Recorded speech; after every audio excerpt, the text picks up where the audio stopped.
Thank you for tuning into Abundant Moments.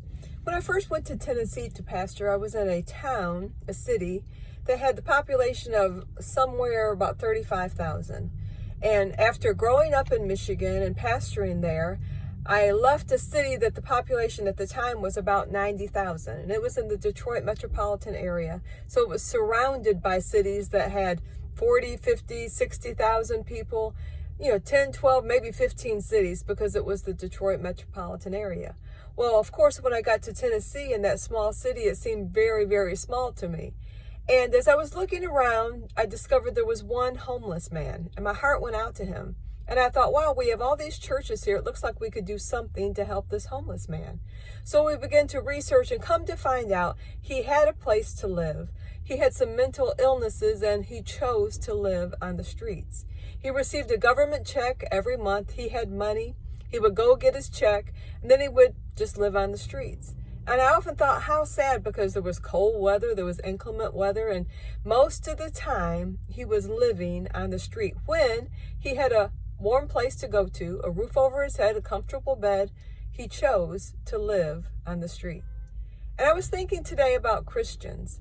There are a lot of Christians that we live beneath our privileges because Jesus purchased for us our salvation, which means every need known to man. He redeemed us from the curse of the law. He didn't just purchase the forgiveness of our sins, but he purchased our healing.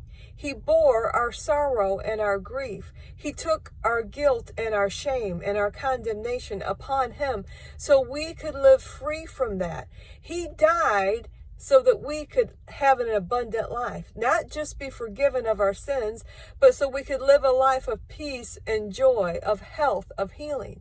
And yet there are some people, they don't know that. They just think, well, Jesus died to forgive us of our sins, but that was only part of what he did.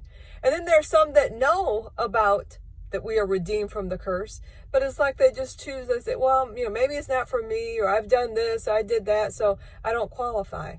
It's not about what we have done or haven't done. It's about what he did. And we put our faith in that and we receive that by faith because he wants us to live an abundant life. And it's sad that there are some people that sort of live like this gentleman I was telling you about, live homeless when they have a place to go to.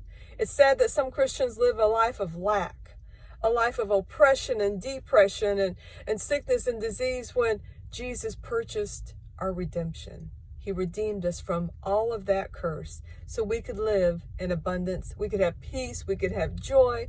We could be an example to others. We could tell others of his love for us. So I wanted to encourage you today and let you know, Jesus died for you and for me. He purchased your healing, your forgiveness. He bore your guilt, your shame.